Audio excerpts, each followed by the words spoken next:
प्रभु का धन्यवाद हो इस सुबह के लिए। We thank the Lord for this morning. मैं पहला कुरिन्थियों 12 अध्याय उसका 27 वचन से पढ़ना चाहूँगा। I'd like to read from 1 Corinthians chapter 12 verse 27 onwards. वहाँ लिखा है, इसी प्रकार तुम सब मिलकर मसीह की देह हो और अलग अलग उसके अंग हो। तो यहाँ पर इस वचन के अनुसार मैं आप सबसे एक प्रश्न पूछना चाहूँगा, जैसे कि And on the basis of this verse I would like to ask all of you a question. जैसे कि पौलुस यहाँ पर कहता है कि इसी प्रकार तुम सब मिलकर मसीह की देह हो। All of us are individually Christ's body. तो क्या आप विश्वास करते हैं कि प्रभु यीशु मसीह ने आपको उसकी देह के साथ जोड़ा है? Do you believe that the Lord has added you and joined you with his body? आप विश्वास करते हो? Do you all believe that? तो क्या आपको उस शरीर का या प्रभु की देह का प्रकाशन मिला है Have all of you received the revelation of the body of Christ?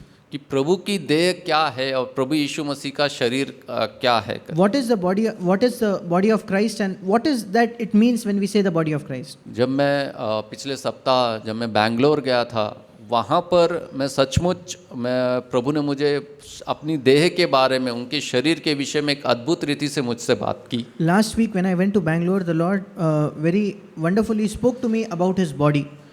जैसा कि एनिवर्सरी था, 50वीं एनिवर्सरी थी बैंगलोर CFC की, And it was the 50th anniversary of CFC Bangalore. और किस तरह से प्रभु ने भाई जैक, भाई इयान को एकत्रित किया और प्रभु ने उस कलीसिया को बनाया और उस कलीसिया को बढ़ाया। And how the Lord joined together brother Jack and brother Ian, and then how the Lord formed the church and how he grew the church. तो मैं अपने इस मसीह के शरीर के बारे में सोच रहा था, जो कि नासिक कलीसिया है। And I was thinking about this local body of Christ, which is this church in Nasik.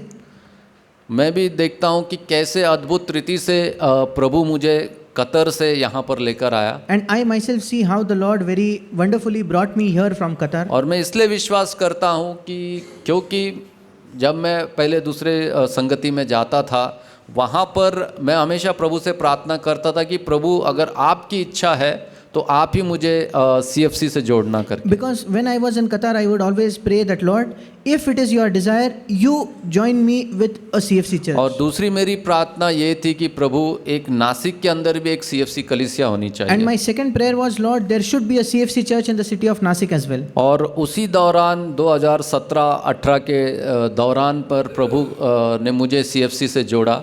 And during 2017-18, the Lord joined me with CFC. और आप सभी जानते हैं कि भाई जयशुराज भी उसी दौरान CFC से जुड़े। And you all know that brother Jesraj also around the same time he was joined with CFC. तो प्रभु का समय देखिए कि किस तरह प्रभु ने दो भाइयों के अंदर ये बोझ को लेकर आया। And you can see how the Lord has worked, that the Lord brought this burden in two different brothers' hearts. क्योंकि मैं वहाँ पर भाई जयशुराज को नहीं जानता था, भाई जयशुराज मुझे नहीं जानते थे। Because where I was, I did not know brother Jesraj, and when brother Jesraj here did not know me. तो भाई जयशुराज और मेरा दोनों का यही इच्छा एक साथ प्रभु ने हमारे हृदय में डाला। मैं कतर में था और भाई जयशुराज यहाँ पर इंडिया में थे। And at the same time, the Lord put the same desire in our hearts. Brother Jesraj who was here and I who was in Qatar. तो ये मैं विश्वास करता हूँ कि भाई और मेरे मन में ये प्रभु का ही कार्य है, ना कि हमारी इच्छा के अनुसार इस कलीसिया का निर्माण हुआ है, लेकिन ये पूरी तरह प्रभु का ही कार्य है, क्योंकि प्रभु ने ही हमें एकत्रित किया है और उसकी कलीसिया का निर्माण करने में सहायता की है। And I believe that this is entirely the Lord's doing, because it is the Lord only who joined us together in order that this church be born. तो मैं जब वहाँ पर था तो प्रभु ने मुझे वही बात याद दिलाई, और उन भाइयों ने एनिवर्सरी के दिन एक बहुत ही अच्छा स्किट नेहमाया की पुस्तक से किया था। And when I was in Bangalore, the Lord reminded me of this, and there the brothers had done a very wonderful skit from the book of Nehemiah. तो वहाँ पर नेहमाया पहला अध्याय उसका 2 से 3 में लिखा है। Nehemiah chapter 1 verse 2 and 3. वहाँ लिखा है, तब हनानी नामक मेरा एक भाई और यहूदा से आए हुए कई एक पुरुष आए, तब मैंने उनसे उन बचे हुए यहूदियों के विषय जो बंधुआई से छूट गए थे और यरूशलेम के विषय में पूछा। उन्होंने मुझसे कहा, जो बचे हुए लोग बंधुआई से छूटकर उस प्रांत में रहते हैं वे बड़ी दुर्दशा में पड़े हैं और उनकी निंदा होती है, क्योंकि यरूशलेम की शहरपनाह टूटी हुई है और उसके फाटक जले हुए हैं। तो यहाँ पर भी हम देखते हैं कि नेहमाया ने अपने भाइयों के विषय में वहाँ पर जांच पड़ताल की कि जो बंधुआई से छूटकर यहाँ से बेबीलोन से जो यरूशलेम को लौटे हैं उनका हालचाल जानने के लिए नेहमाया के अंदर एक बोझ था। And here we see that Nehemiah had a desire to know what was the state of those captives who had returned back from Babylon to Jerusalem. तो मैं देखता हूँ कि मेरे हृदय में भी वो बोझ था कि जैसे ही मैंने भाई जैक को सुनना शुरू किया और जिस तरह से उनके द्वारा परमेश्वर के वचन को सुनने के बाद प्रभु ने मुझे छुटकारा दिलाया, तो मेरे अंदर भी प्रभु ने वो इच्छा दी कि नासिक के अंदर भी बहुत से ऐसे भाई बहन हैं जो सचमुच उस सच्चे वचन को नहीं पा रहे। वो प्रभु यीशु मसीह को तो जान गए लेकिन ऊपरी तरह से, पर वो जो वचन की गहराई है उसको वो जान नहीं पा रहे, और ऐसे कई बंदिश के अंदर वो है, कई बंधुआई में वो है, और प्रभु मेरी इच्छा है कि आप उसे छुड़ाएं। And the same desire the Lord gave me also, like Nehemiah had. When I started listening to Brother Zach and the Lord delivered me, I had a desire that, Lord, in Nasik there must be so many people who have the desire to listen to this true word and be freed, and Lord, even they must be freed.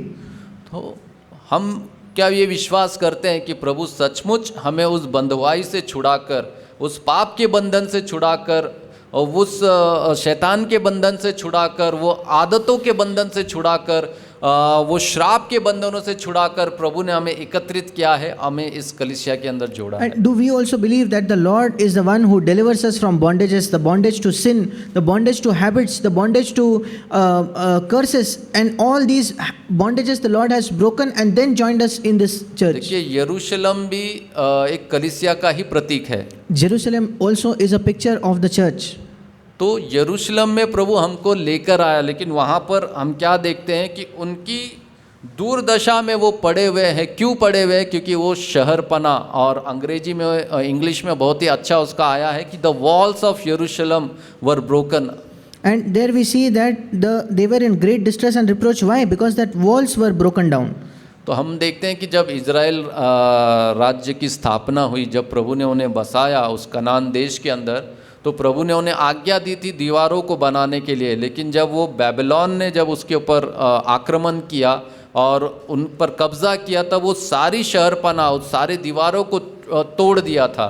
And we see that when the Lord established the city of Jerusalem, there was a wall built around it. But when Babylon came and captured Jerusalem, all the walls around it were broken down. आज बंधुआई से प्रभु उन्हें छुड़ाकर फिर से यरूशलेम लेकर गया। Today the Lord once again delivered them from captivity and took them back to Jerusalem. लेकिन वहाँ की शहरपना यानी कि वो दीवारें और वो फाटक टूटे हुए थे। But the walls there, the gates and the walls of Jerusalem were broken down. देखिए हमें भी प्रभु कई बंधुआई से छुड़ा कर लेकर आया है, लेकिन हम भी प्रभु की मसीह का एक देह है। लेकिन हमारी भी क्या ये दुर्दशा है? क्या हम उस दीवार को जो हमारे भी कलीसिया के अंदर क्या वो टूटी हुई है, क्या हमारे दिल में वो बोझ है कि हम उसे बनाएं? And even for all of us, for many of us, the Lord has delivered us from sin, delivered us from habits, and He has brought us here. But similarly, just like Nehemiah had, do we see that there are we also in that distress? Do we also have that reproach that the walls of this Jerusalem or the church, these walls are broken down, and do we have a burden for it? और नेहमा को ये बोझ आया, and Nehemiah had this burden. और वो नेहमाया 1:4 में कहता है, and in Nehemiah chapter 1 verse 4 he says, यह बातें सुनते ही मैं बैठकर रोने लगा और कुछ दिनों तक विलाप करता और स्वर्ग के परमेश्वर के सम्मुख उपवास करता और यह कहकर प्रार्थना करता रहा। When I heard these words, I sat down and wept and mourned for days, and I was fasting and praying before the God of heaven.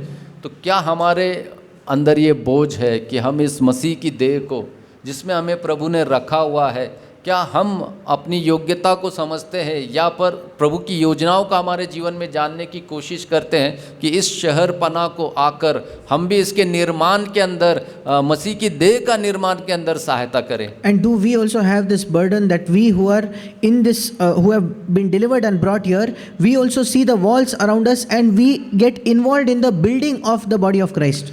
देखिए नेहमाया के अंदर ये बोझ आया, and Nehemiah had this burden. नेहमाया ने प्रार्थना की, Nehemiah prayed, मेरे भाई जयशुराज के हृदय में ये बोझ आया था। And me and Brother Jasuraj has this burden in our hearts. हमने मिलकर प्रार्थना की We also prayed, और प्रभु ने हमें एकत्रित किया। and it is the Lord who brought us together. और नेहमाया भी प्रभु का उस आज्ञा को, उस बोझ को जानकर यरूशलेम में आया। And Nehemiah also knew the burden of the Lord, and knowing that burden, he came to Jerusalem. देखिए नेहमाया 2 अध्याय उसका 5 वचन में, Nehemiah chapter 2 verse 5. यदि राजा को भाए और तू अपने दास से प्रसन्न हो तो मुझे यहूदा और पुरखाओं की कब्रों के नगर को भेज ताकि मैं उसे बनाऊं। If it please the king, and if your servant has found favor before you, send me to Judah, to the city of my father's tombs, that I may rebuild it. देखिए नेहमाया बेबीलोन में था, राजा का सेवक था वो, And Nehemiah was in Babylon, he was the king's servant. लेकिन उसका बोझ था और वो राजा से प्रार्थना करता है कि तू मुझे मेरे पूर्वजों के नगर के अंदर भेज ताकि मैं जाकर उसे बनाऊं। But he had a burden, and he says, he requests the king that you let me go to my forefather's place, that I may go and rebuild it. तो इसी तरह मैं भी विश्वास करता हूँ कि प्रभु हमें यहाँ पर लेकर आया है। And I believe similarly the Lord has brought us all together here.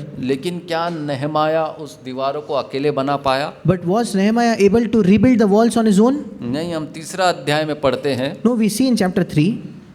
तब एलियाशिब महायाजक ने अपने भाई याजकों समेत कमर बांधकर भेड़ फाटक को बनाया। उन्होंने उसकी प्रतिष्ठा की और उसके पल्लों को भी लगाया और हेमा नामक गुम्मट तक, वरन हनलेल के गुम्मट के पास तक उन्होंने शहर पनाह की प्रतिष्ठा की। फिर दूसरे में हम देखते हैं उसके आगे यरीहो के मनुष्य ने बनाया और इनसे आगे इमरी के पुत्र जकूर ने बनाया। फिर मछली फाटक को हसना के बेटों ने बनाया। उन्होंने उसकी कड़ियाँ लगाई और उसके पल्ले ताले और बेड़े लगाए। फिर चौथे में भी हम देखते हैं कि उनसे आगे मेरेमोत ने, जो हकोस का पोता और उरिया का था, मरम्मत की। और इनसे आगे मशुल्लाम ने, जो मेशबेल का और बेरेक्या का पुत्र था, मरम्मत की। इसके आगे बाना के पुत्र सादोक ने मरम्मत की। इनसे आगे तकोइयों ने मरम्मत की, परंतु उनके रईसों ने अपने की सेवा का जुआ अपने गर्दन पर न लिया। तो देखिए यहाँ पर जो नेहमाया था उसने अकेले वो नहीं बना पाया उस शहर पनाह को। And here we see Nehemiah alone could not rebuild the wall. तो वहाँ पर हम सभी नामों को देखते हैं कि सभी ने एक एक हिस्सा उस दीवार का बनाया। And we see all their names, that each one of them built one portion of the wall. और यहाँ पर भी हम भाई, मैं जयशुराज और मैं अकेले नहीं बना सकते हैं And इस here कलीसिया को। also Brother Jasuraj and I alone cannot build the church. लेकिन क्या इन महायाजकों की तरह और भी भाइयों की तरह क्या आप उस बोझ को उठाते नेहमाया के साथ में, और इस शहर पनाह को अपना अपना जो कार्य प्रभु ने आपको दिया है, ना कि देखिए नेहमाया का कार्य किसने अपने हाथ में नहीं लिया, लेकिन जहाँ पर वो थे, जिस जगह पर वो थे, उस जगह के कार्यों को उन्हें पूरा किया, उस जगह की दीवारों को उन्होंने बनाया। So just like those people, are we willing to take up the responsibility and do our work? If we see the people of Israel did not do Nehemiah's work, they did the work that was in front of them, they took their responsibility and fulfilled it. लेकिन वहाँ पर भी हम देखते हैं कि उनके पहले बीच में उनके एकता आई और सबने नेहमाया को बोझ को अपने ऊपर उठाया और एक साथ मिलकर फिर उस शहर पनाह को बनाने में लग गए। But we see first there was unity among them, and they saw Nehemiah's burden, they took that burden, and then all of them started rebuilding the wall. ऐसी ही कलीसिया के अंदर एकता आना बहुत ही जरूरी है। Similarly, there is a great need for unity to be in the church. लेकिन एकता कब आएगी? But when will there be unity? जब हम जानेंगे कि प्रभु ने हमें क्यों इस यरूशलेम से या इस कलीसिया से जोड़ा है। When we understand why is it that the Lord has joined us, brought us to this church or this Jerusalem. लेकिन अगर मैं सोचूं कि मैं भाई यशुराज की सेवकाई मैं अपने ऊपर लेकर मैं कर सकता हूं, तो क्या वो एकता आएगी? But if I feel that I can take Brother Jasuraj's responsibility and do it myself, will we ever have that unity? नहीं, मेरे अंदर उनके लिए जलन होगी। मैं चाहूँगा मैं उनको गिराऊं, भाइयों के पीठ पीछे उनकी बुराई करूँगा। मैं चाहूँगा कि भाइयों के दिलों में उनके लिए नफरत पैदा हो, ताकि सब मुझे मेरा सम्मान करने लगे, मेरी प्रतिष्ठा करने लगे, और मैं उनकी मिनिस्ट्री को लेना चाहूँगा, तो क्या वो एकता आएगी? No, I'll be jealous of him, and then I'll start speaking about him behind his back to other people. I would want to, exalt myself. Will there ever be a unity in this way? नहीं, इस तरह से वो एकता नहीं आएगी। No, we will never have unity in this phase. लेकिन जो भाग प्रभु ने उन्हें दिया है, जिस हिस्से को बनाने के लिए प्रभु ने उन्हें दिया है, जिस हिस्से को बनाने को मुझे दिया है, अगर मैं वो हिस्सा बनाऊंगा तब हमारे बीच में एकता रहेगी और वो पूरी शहरपना एक साथ बन पाएगी। But if I am willing to rebuild the portion that is assigned to me, then there will be that unity around us. आपको क्या योजना दी है प्रभु ने, आपको क्यों जोड़ा है? शुरुआत में जब मैंने पूछा तो सबने कहा कि हाँ, हम विश्वास करते हैं कि हमें जोड़ा है, लेकिन is the plan? क्या आपको पता है आपका हिस्सा कौन सा है? आपको वो बनाना है। What is the plan for which the Lord has brought you to the church? Initially, when I asked, all of you said that you believe the Lord has made you a part of the body of Christ. Then what is your part? What is your share for which the Lord has brought you here? लेकिन मैं अपनी कलीसिया में देख रहा हूं कि कोई अपना भाग जानने की कोशिश नहीं कर रहा But I see in our church that no one is willing to find out what is his portion, what is his appointed lot in the church. कि जो यहाँ पर खड़े हैं बस उन्हीं का काम है उस कलीसिया का निर्माण करना। And the ones who are standing here, it is only their responsibility to build the church. कई बार आजकल कितने हर दिन वचन से प्रभु हमें भर रहा है, लेकिन कितने लोग वो समय निकालते हैं, उससे पढ़ते हैं, प्रभु से कहते हैं कि प्रभु मेरी क्या योजना है इस कलीसिया के अंदर, कौन सा हिस्सा आपने मुझे दिया है ताकि मैं वो बनूं। क्योंकि जब भी ओपन शेयरिंग का समय आता है या जब भी भाइयों को प्रोत्साहन करने का समय आता है, संगति का समय आता है, हम देखते हैं कि कोई भी वो नहीं ले रहा है। आज 2 वर्ष से अधिक हमारी कलीसिया को हो गए हैं, कितनी बार हमने यहाँ खड़े होकर प्रोत्साहन किया, लेकिन कोई भी ये जानने की कोशिश नहीं कर रहा है कि मेरा हिस्सा कौन सा है, मैं कैसे उसे बनाऊं। और कईयों को हम देखते हैं कि कलीसिया को वो महत्व ही नहीं देते हैं, एक विजिटर की तरह पर आ रहे हैं और एक सच्चा कमिटमेंट उनके हृदय में कलीसिया के प्रति नहीं है। And every day we see the Lord speaking to us through His wonderful word, but how many of us are willing to hear it every day and ask the Lord, Lord, what is it that is my part in the church? Because we see that every day when the Lord speaks to us, when there is time for open sharing or there is time for fellowship or there is time to encourage one another, hardly people take the initiative to do that. And also, last one. और मैं ये देख रहा हूँ कि कोई भी वो दिलचस्पी लेता ही नहीं जब उन्हें ये मौका दिया जाता है। And और उनका भाग क्या है इस शहरपना And I को see बनाने that का। no one has that interest to find out what is your role in the body of Christ, and we are not fulfilling our role to build the wall around the church. फिर हम देखते हैं कि जैसे वो एक साथ मिलकर शहर पनाह को बनाने शुरू किया उन्होंने, तो वहाँ शत्रु का वहाँ पर एंट्री हो जाती है या शत्रु वहाँ पर दाखिल हो जाता है, जो हम नेहमाया 4 अध्याय उसका 7 से 8 में पढ़ सकते हैं। And then we see as Nehemiah and Israelites start building the wall, the enemy comes and starts interfering with them. जब संबलत और तोबिया और अरबियों, अमोनियों और अजदियों ने सुना कि यरूशलेम की शहरपनाह की मरम्मत होती जाती है और उसमें के नाके बंद होने लगे हैं, तब उन्होंने बहुत ही बुरा माना और सभी ने एक मन से गोष्ठी की कि जाकर यरूशलेम से लड़े और उसमें गड़बड़ी डाले।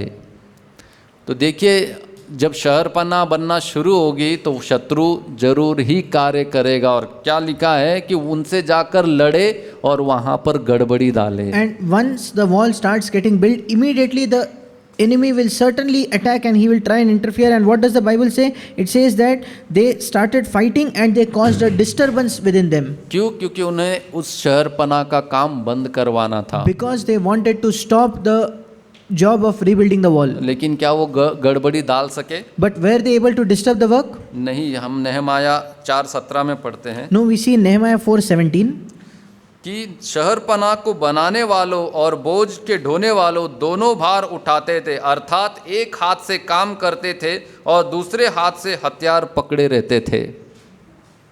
देखिए, एक हाथ से वो ईंट उठाकर शहरपनाह को बनाते थे और दूसरे हाथ में हथियार पकड़े रहते थे। and with one hand they would pick up a brick to build the wall, and with their other hand they were holding a weapon to protect the wall. कि एक समय वो शहरपनाह का निर्माण भी कर रहे थे और दूसरी ओर शत्रु से लड़ने के लिए भी वो तैयार थे। On the one hand they were rebuilding the wall, on the other hand they were ready to fight the enemy. तो जब हम बनाने जा रहे हैं, लेकिन क्या हम शत्रु से लड़ने के लिए भी तैयार हैं? And when we are building this wall, are we willing to fight with the enemy? तो कब हम शत्रु से लड़ पाएंगे? When will we be able to fight the enemy? क्या हमें वो बोझ है कि देखिए, वहाँ पर भी जब कहीं पर शत्रु का जो जोर ज़्यादा रहता था तो यहाँ के भाई जाकर उनके जगह पर वो शत्रु से लड़कर उनकी सहायता करते थे और शत्रु को हराते थे। And there also we see that if in one portion the enemy would come at in great numbers, the brothers from here would go and help them and support them to fight the enemy there. तो हमारे हथियार क्या हैं What are our weapons? और हमारा युद्ध किससे है? Whom do we have a fight with? देखिए इफिसियों 6 अध्याय उसका 12 से 18 में हम पढ़ते हैं। Ephesians chapter 6 verse 12 to 18 we read. क्योंकि हमारा यह मल्ल युद्ध लहू और मांस से नहीं परंतु प्रधानों से और अधिकारियों से और इस संसार के अंधकार के शासकों से और उस दुष्टता की आत्मिक सेनाओं से है जो आकाश में है। इसलिए परमेश्वर के सारे हथियार बांध लो कि तुम बुरे दिन में सामना कर सको और सब कुछ पूरा करके स्थिर रह सको। इसलिए सत्य से अपनी कमर कसकर और धार्मिकता की झिलम पहनकर और पाँव में मेल के सुसमाचार की तैयारी के जूते पहनकर और उन सब के साथ विश्वास की ढाल लेकर स्थिर रहो, जिससे तुम उस दुष्ट के सब जलते हुए तीरों को बुझा सको और उद्धार का टोप और आत्मा की तलवार जो परमेश्वर का वचन है ले लो और हर समय हर प्रकार से आत्मा में प्रार्थना और विनती करते रहो और जागते रहो, सब पवित्र लोगों के लिए लगातार विनती किया करो। तो यहाँ पर भी देखिए हम देखते हैं कि हमारे हथियार क्या है, लेकिन उससे पहले हमने जानना है कि हमारा युद्ध किसके साथ है। And here also see what are our enemy, what are our weapons. But before that we should see whom are we fighting. देखिए हमारा ये मल्ल युद्ध लहू और मांस के साथ नहीं है। Our battle, our fight is not with flesh and blood. कि मेरा ये युद्ध किसी मेरे समान किसी भाई के साथ नहीं या किसी मनुष्य के साथ नहीं है। My fight and my wrestling is not with a brother like me or with any other flesh and blood. लेकिन वहाँ पर स्पष्ट रीति से लिखा है कि उस संसार के अंधकार के शासकों से और उस दुष्टता की आत्मिक सेनाओं से है जो आकाश में है। And here it says very clearly that our struggle is against the rulers, against the powers, against the world forces of this darkness and spiritual forces of wickedness. लेकिन शत्रु का यही योजना है कि हमें वो आपस में मनुष्य के साथ लड़ाते रहता है ताकि हमारा ध्यान उसकी ओर केंद्रित ना हो सके। But this is enemy's tactic that he engages us that we continue fighting with flesh and blood and with humans so that we are unable to fight the enemy. वो यहाँ पर ही आपकी एनर्जी को वेस्ट कराते रहेगा आपस में लड़ा कर, And he ensures that you waste your energy fighting amongst yourselves, ताकि आप उसके ओर ध्यान केंद्रित ना कर सको। that you are unable to concentrate on him. लेकिन जब हम निर्णय ले लेते हैं, जैसे कि हमने कहा कि हमें इस शहर पनाह में प्रभु ने ही जोड़ा है, और जब भी हम निर्णय ले लेते कि हाँ अब आज के बाद हम किसी मनुष्य से नहीं लड़ेंगे, लेकिन हमारा ध्यान उस आत्मिक सेना उस अंधकार के शासकों पर केंद्रित रहेगा, जो तभी हम ये प्रभु के हथियारों को ले सकते हैं जो आगे बताए गए हैं। And when we are convinced and the Lord opens our eyes to see that we have been added to this body and now we are building the wall and we should never fight against flesh and blood, but all our energy we will focus against the powers of wickedness, then we can use the weapons that the Lord shows us before in the upcoming verses. देखिए जब हम बाकी का देखते हैं तो ये सारे जो हथियार है वो बचाव के लिए है, लेकिन एक ही हथियार है जिससे हम उस पर अटैक कर सकते हैं। And then we see in the list of weapons, all the weapons are weapons of defense. There is only one weapon which we can use to attack the enemy. और 17 वचन में लिखा है उद्धार का टोप और आत्मा की तलवार जो परमेश्वर का वचन है ले लो। Verse 17 says the sword of the spirit which is the word of God, we should take it. तो जो वचन देखिए हर दिन हमें कितना वचन मिल रहा है, डेली डिवोशन मिल रहा है, वे टू विजडम से हमें वचन मिल रहा है, बेसिक क्रिश्चियन टीचिंग से मिल रहा है, कितना प्रभु ने हमें भर दिया है उस तलवार से, लेकिन क्या हम उसे लेते हैं हर दिन? हम तो सारे जो रक्षा करने वाले हथियार है उसको पहनकर चलना चाहते हैं, लेकिन जो अटैक करने वाला हथियार है क्या हम उसको लेकर चल रहे हैं? And every day how much the Lord gives us His word, we get His word from daily devotion, from way of wisdom, in so many ways we get His word, but are we willing to take that word, or are we just willing to go with the weapons of defense, but we are not taking that one weapon that the Lord has given us to attack? देखिए यही एक हथियार है जिससे हम उस शत्रु को उस पर वार कर सकते हैं। This is the only weapon by which we can attack the enemy. प्रभु यीशु मसीह के जीवन में भी जब परीक्षा आई, मत्ती 4 अध्याय में हम देखते हैं कि कैसे उसने उस शत्रु के ऊपर उसको हराया और उसको भगाया। And in the Lord's life also we see when Satan tempted him, how the Lord responded and how he defeated Satan in that conflict. और दूसरा है 18 अध्याय में कि हम हर प्रकार से आत्मा से प्रार्थना और विनती करते रहे और सब पवित्र लोगों के लिए लगातार विनती किया करें। And verse 18 says, with all prayer and petition, pray at all times in the Spirit, and with this in view, be on the alert with all perseverance and petition for all the saints. तो इस शहरपना को बनाने के लिए प्रार्थना भी बहुत ही आवश्यक है। And if we want to build this wall, we need prayer a lot. और हमें नम्र होकर प्रभु के सामने आना है, क्योंकि हम उसको अपनी सामर्थ्य से नहीं हरा सकते, लेकिन हम नम्रता से ही उस ताकतों को हरा सकते हैं। And we need to humble ourselves and come before him, because we cannot fight him on our own strength. We can only humble ourselves and fight against him. प्रभु यीशु मसीह ने कैसे हराया शत्रु को? How did the Lord Jesus defeat our enemy? प्रभु यीशु मसीह उससे लड़े नहीं जाकर, The Lord Jesus did not go and fight with him. अपनी सामर्थ्य से नहीं हराया। Not with his own power he fought him. प्रभु के पास वो सामर्थ्य था। The Lord had that power to defeat Satan on Prabhu his own. चाहते तो उसे उस सामर्थ्य से 1 सेकंड के अंदर हरा सकते The थे। Lord could defeat Satan in a second with the power that he had. लेकिन प्रभु किसके लिए अग्रदूत बनकर आए थे? But the Lord came as a forerunner for whom? हमारे लिए। He came as a forerunner for us. प्रभु को पता है कि मेरे जो बच्चे हैं वो कमज़ोर है, उनके पास ये सामर्थ्य नहीं है, लेकिन मैं उन्हें ही दिखाऊंगा कि कैसे जो कमज़ोरी में भी जब वो नम्र होंगे तो कैसे उस शत्रु को हरा सकते The Lord हैं। knew that my children are weak. They don't have this power to defeat the enemy. That's why He wanted to show, even in our weakness, if we humble ourselves, how we can defeat the enemy. इसलिए प्रभु यीशु मसीह क्रूस के ऊपर गए, और इब्रानियों 2:14 में लिखा है कि प्रभु यीशु मसीह ने क्रूस के ऊपर उसे शक्तिहीन कर दिया, उसे हरा दिया। And that is why the Lord Jesus humbled Himself and went to the cross. And Hebrews 2:14 says that on the cross the Lord defeated Satan. इसी तरह हम भी जब अपना क्रूस हर दिन उठाते हैं और प्रभु यीशु मसीह के पीछे चलते हैं, तभी हम उस शत्रुओं को हरा सकते हैं। Similarly, when we also take up our cross and humble ourselves, we will be able to defeat the enemy.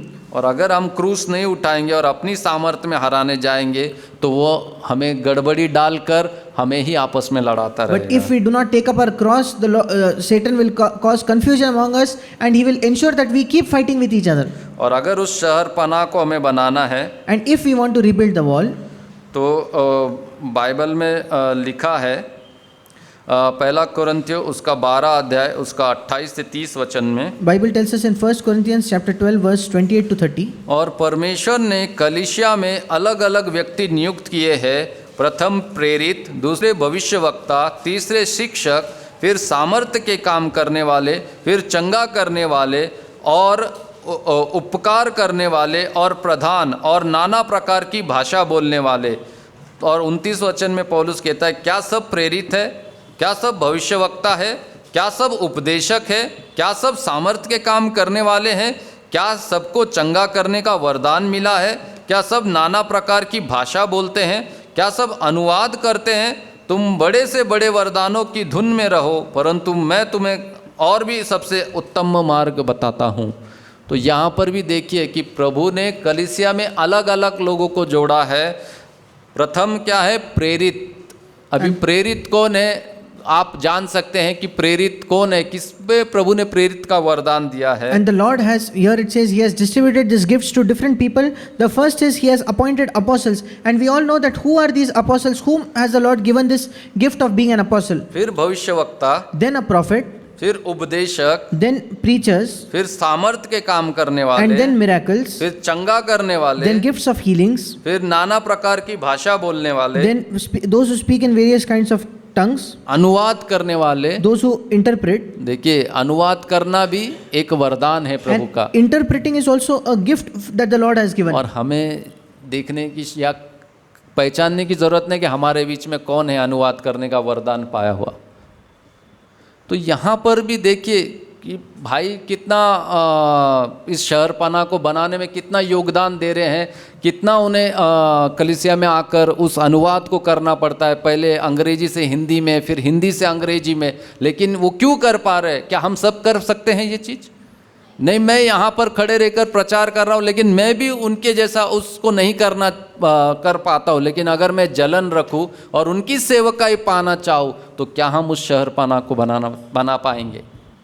नहीं बना पाएंगे। इसलिए हमारे बीच में हमने जानना है कि प्रभु ने मुझे क्या वरदान दिए हैं। क्या भविष्यवक्ता का वरदान दिया है? क्या मुझे चंगा करने का वरदान दिया है? क्या मुझे सामर्थ्य के काम करने का? देखिए, उपकार करना भी, किसी के घर जाना बीमार अवस्था में, उसका हालचाल पूछना, फ़ोन कर हालचाल पूछना या कुछ उसकी सेवा करना, ये भी एक वरदान है। ये सबके पास नहीं है। हम सोचते हैं कि यार ये नहीं आता है, ये पास्टर नहीं आता है, ये भाई नहीं आता है। नहीं, हर एक को वो वरदान नहीं है। वो प्रभु ने खास लोगों को वो वरदान दिया है, लेकिन उनका भी उतना ही महत्व है उस शहरपना को बनाने। And are we willing to see what is our responsibility, what is our gift in building the body of Christ? The Bible says we have to find out whether our gift is prophecy, or do we have the gift of helps, or giving the gift of helps. Some people have this gift that the Lord has given them. They can visit sick people, they can help. Many times we wonder why someone is not coming to visit me. The Lord has not given that gift to everyone. और जैसे एक सबो उपदेशक उसका 4 अध्याय उससे 9 से 12 वचन में भी लिखा है, Ecclesiastes chapter 9 verse 4 to 11 says, 1 से 2 अच्छे हैं क्योंकि उनके परिश्रम का अच्छा फल मिलता है, क्योंकि यदि उनमें से एक गिरे तो दूसरा उसको उठाएगा, परंतु हाय उस पर जो अकेला होकर गिरे और उसको कोई उठाने वाला न हो। फिर यदि 2 जन एक संग सोए तो वे गर्म रहेंगे, परंतु कोई अकेला कैसे गर्म हो सकता है? यदि कोई अकेले पर प्रबल हो तो हो, परंतु 2 उसका सामना कर सकेंगे। जो डोरी 3 तागे से बटी हो वह जल्दी नहीं टूटती। Ecclesiastes chapter 4 verse 9 to 11. तो यहाँ पर भी हम देखते हैं कि ये एकता की बात करता है कि जब 2 लोग एक साथ मिलकर रहेंगे तभी वो शत्रु का सामना कर सकते हैं। And here also the Bible speaks about unity. If 2 people are together, then they can overcome the enemy. 12 वचन कहता है यदि अकेले पर कोई प्रबल हो तो हो सकता है, लेकिन 2 लोग उसका सामना कर सकेंगे। Verse 12 says, if one can overpower him who is alone, 2 can resist him. तो देखिए, 2 लोग भी यानी कि पति और पत्नी भी जब एक साथ मिलकर इस शहरपना को बनाने का योगदान देते हैं तो उनके परिवार के अंदर भी वो शहरपना बनती है। पूरा सप्ताह वहाँ पहले हमने निर्माण करना है, फिर रविवार को आकर हमने इस शहरपना का निर्माण करना है। And when husband and wife together they build that wall, then the whole week first they have to build the wall with their family, and then when we come here we have to build the wall in the church. देखिए, ये अंत का दिन है। These are the last days. जल्द ही इस संसार का अंत होने वाला है। Very soon this world is going to end. तो अंत तक कौन सी जगह है जहाँ जो सुरक्षित रहेगी? Which is the one place which will be safe and secure till the end? देखिए, नूह के समय भी परमेश्वर ने जल प्रलय से सारे संसार का नाश किया था। In the days of Noah, the Lord destroyed this world with a flood. और उस समय भी सबसे जो सुरक्षित जगह थी वो कौन सी थी? And even in those days, what was the safest place those days? हाँ, वो आर्क यानी कि वो जहाज जिसमें नोहा और उसका परिवार बचाया गया था। It was Noah's ark where Noah and his family were saved. आज इस अंत के दिनों में कौन सी जगह है जो सबसे सुरक्षित रहेगी? Today in these last days, which is the one place which will be the most safe place in the last days? देखिए, सब जो है नष्ट हो जाएगा, जितनी भी बातें सब नष्ट हो जाएगी, लेकिन यरूशलेम यानी कि कलीसिया ही है जो सबसे सुरक्षित जगह है, क्योंकि परमेश्वर का प्रकोप सचमुच इस संसार पर आने वाला है, जैसे उस समय पर आया था जब नूहा और उसके परिवार। देखिए, नूहा 150 साल तक प्रचार करता रहा धार्मिकता के बारे में, और साथ साथ में उस जहाज का भी निर्माण करता रहा, लेकिन कितने लोग बचे? कई लोग शायद बचे भी होंगे, उसकी सहायता करने के लिए आए भी होंगे, लेकिन जब उन्होंने देखा कि बहुत देरी हो रही है और संसार के लोग इतना मनोरंजन कर रहे हैं, सब पापों के अंदर आनंद उठा रहे हैं, तो हम क्यों अपने आप को बांधे और उस आनंद से दुर्लक्ष्य हो जाए? तो कई लोग, मैं सोचता हूँ कि आए होंगे, लेकिन संसार के आकर्षण को देखकर, पाप के अंदर उस प्लेजर को देखकर, उस सुख को देखकर, उस आनंद को देखकर शायद वो दूर हो गए होंगे।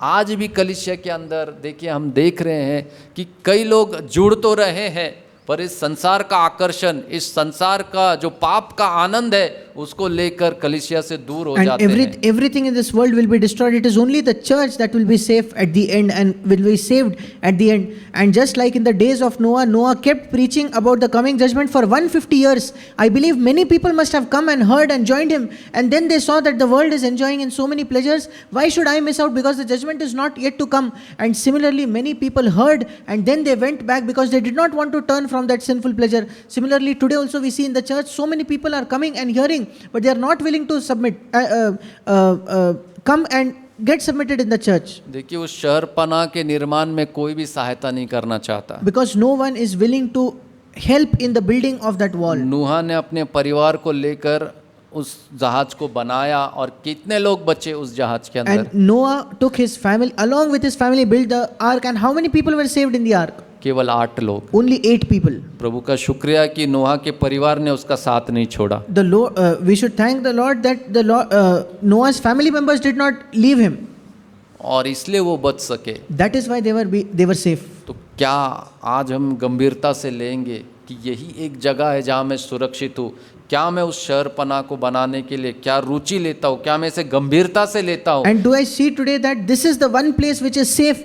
Do I take that responsibility to build that church, and do I take that responsibility seriously to build these walls? तभी हम इस शहरपनाह को बना पाएंगे और हम इसमें सुरक्षित रह पाएंगे। Only then we will be able to build the walls and will be safe there. कई रिश्तेदार भी होंगे नूह के जिनको नूह ने प्रचार किया होगा, और हो सकता है कि वो भी जुड़े होंगे। Noah must have had many relatives to whom Noah preached, and they also must have joined him. लेकिन एक समय के बाद शायद वो भी चले गए होंगे। But after a time, even they left.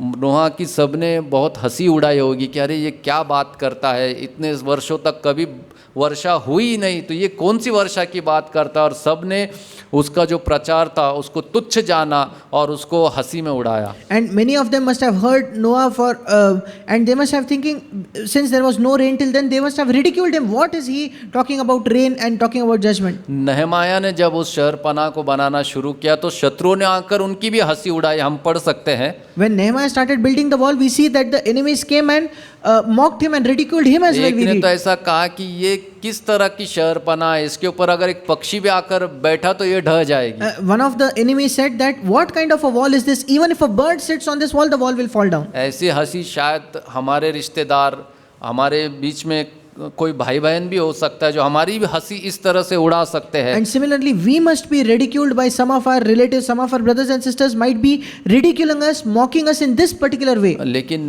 नेहमाया ने उनकी नहीं सुनी, परमेश्वर पर विश्वास किया और उस शहरपनाह को बनाकर पूरा किया। But Nehemiah did not listen to them. Nehemiah did not hear them. He heard the Lord and finished the work of building the walls.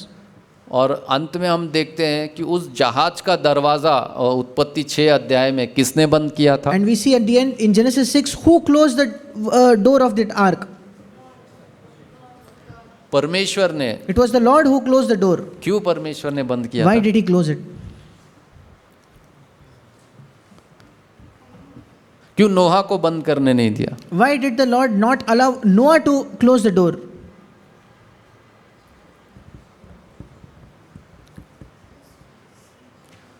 देखिए मैंने बताया ना कि नोहा के कई रिश्तेदार भी होंगे, उस जहाज बनाने में मदद कर रहे होंगे, कई उसके भाईबंद होंगे, चाचा ताऊ होंगे।